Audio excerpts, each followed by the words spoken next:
Sabay-sabay natin alamin ang mga kaganapan na nangyayari sa ating bansa.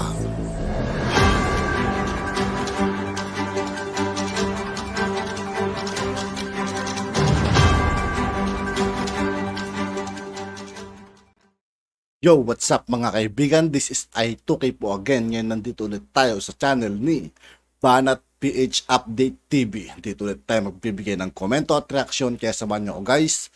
Let's go! Ito ang balita ngayon. Viral ngayon sa mundo ng social media.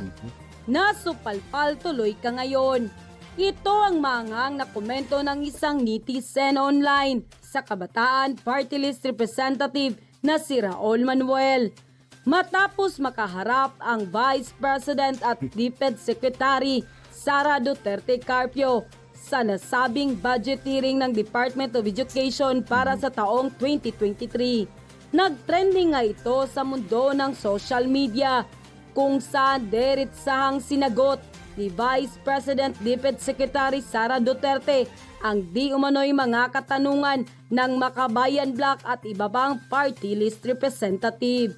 Halos hindi nakaimik ang Kabataan Party List Representative nang isa-isahin mismo ni Vice President Sara Duterte kung saan mapupunta ang bilyon-bilyong pisong pondo para sa Department of Education.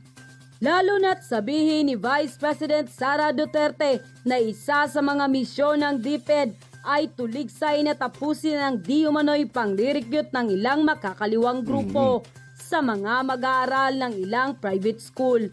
Tila napahiya nga ang party list representative na siyang pinaniniwalaan di umano nagalamay ng makakaliwang grupo na nakapasok sa loob ng Kongreso. Dahil dito, marami sa mga BBM-SARA supporters ang nagbigay ng kanilang komento. Narito ang full report. Pero bago ang lahat mga kachika, Sa lahat ng hindi pa nakasubscribe mga kaibigan kay Banat PH Update TV, mag-subscribe na po tayo at huwag nyo rin pong kalimutan mag-subscribe dito sa aking channel.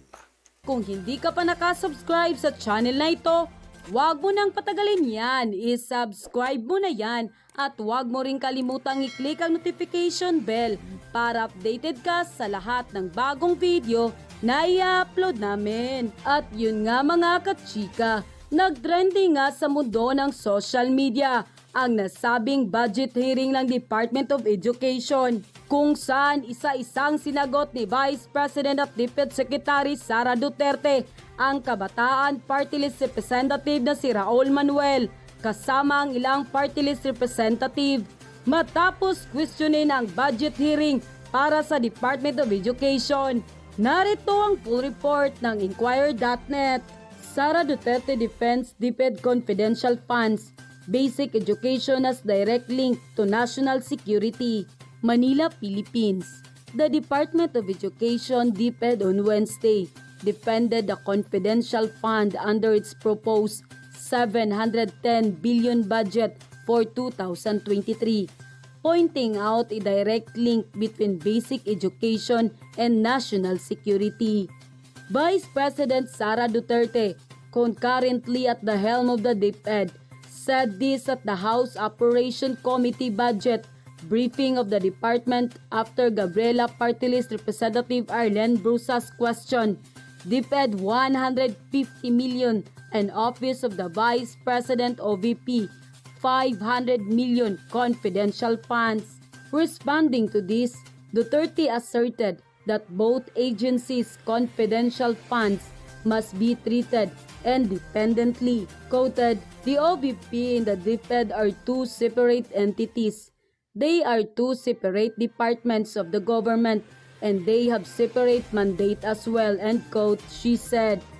Duterte further argued, quoted, the success of project activity or program really depends on a very good intelligence and surveillance because you want to target specific issues and challenges, end quote. She then cited sexual grooming or learners, youth recruitment of terrorists and drug use of DepEd workers among the issues faced by the department, which are not laid out for the regular personnel to see. Quoted, "That is why we need the help of the security cluster and the security sectors to address these issues and challenges to basic education. And as I said, basic education has a direct link to our country's national security." End quote. Duterte added. Kabataan Representative Raul Manuel, in a statement, sounded the alarm on DepEd plan to bolster its surveillance efforts, noting that it may sow unnecessary terror, distrust, and chaos within school. He pointed out the harm it may cause given the history of experienced several students, teachers, and universities. With the national government track record, these confidential funds will most likely do more harm than good to the education community.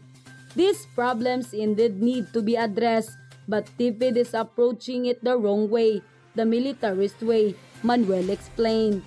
The congressman also called the confidential fund counterintuitive, considering that funding for basic education needs, particular to a certain full and safe in-person classes by November, remains lacking.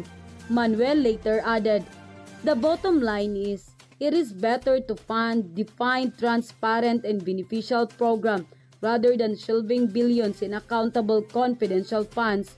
Overall, the DepEd confidential fund is obviously intended for repressive policies while being prone to corruption."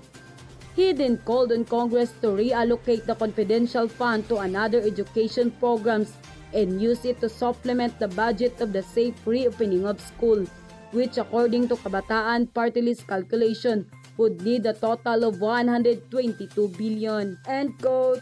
Kaugnay nito, hindi rin nakapagpigil ang sikat na BBM at SARA supporters na magbigay ng kanilang reaksyon at komento, at ang sikat na abogado na si Attorney Nick Nangit ay nagbigay ng kanyang reaksyon. "Nagtataray kate, ganyan ang bulate. Pag naaasinan, kunwari may bigla ang ayusin, ligwat ganun." End quote. May banat din si Adrian Pascual.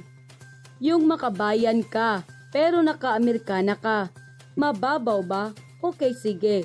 Yung maingay kayo sa ibang department budget hearings at binabanggit pa ninyo ang pangalan ni VP Inday Sara Duterte sa topic na, pero noong siya na ang nakasalang at kaharap na ninyo, nagmistulang mga pipe at binging mga basang sisiw kayong lahat. Wala man lang isang tanong galing sa inyong hanay. Pinatapos ninyo ang budget hearing ng OBP na nakayuko mga ulo ninyo. TikTok pa more, kending pa more." End quote. At pati din ang sikat na radio host writer na si Mark Lopez ay hindi rin pinalagpas ang balitang ito. Aniya, 7-minute deliberation sa budget ng Office of the Vice President sa House hearing kanina. Asan si Raul Daniela Villar Manuel at yung iba pang maingayng makabayan bla? Bakit hindi kayo biksena? Akala ko ba fiscalizer kayo? Kasi hindi nyo na kaya si Inday Sara Duterte, which really shows how shallow you really are. Puro forma." End quote. Sa naging deliberation sa budget ng Office of the Department of Education, ay naging matagumpay nga ang nasabing budget na hinihingi ng Department of Education. Nagpasalamat nga ng lubos si Vice President Sara Duterte. Ayon sa kanyang Facebook post, "Lubos ang ating pasasalamat sa House of Representative Appropriation Committee sa mabilis na pagdinig ng ating budget proposal para sa Office of the Vice President at sa Department of Education para sa taong 2023 ngayong araw. Dahil dito, panatag po tayong maisakatuparan ng mga programa at proyekto ng the Office of the Vice President at ang Department of Education, kasama na ang OBP Satellite Office na idatag pa sa iba't ibang bahagi ng bansa na magbibigay daan sa pamahalaan na palawakin pa ang saklaw ng mga serbisyong panlipunan nito. Ito po ang mensahe ko sa ating mga mambabatas. If there's anything that we can do to help you as an office in your respective mandates, in your respective legislative districts and party lists, please Let us know. We are open to collaboration and helping our fellow Filipinos. End quote. At yun na nga mga kachika. Narito naman ang samutsaring komento at reaksyon ng mga netizen hingil dito. And the netizen posted, "Supalpal ka ngayon. Apakagaling mo Ma'am Sara. Di kami nagkamali sa pagboto sa'yo.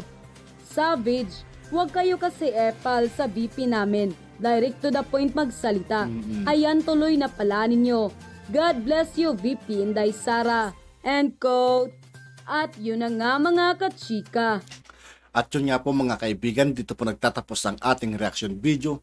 Muli, ako po si I2K ng Sundalo ng Dunggalo at 811. Maraming salamat sa patuloy na pagsuporta. Yeah, peace out.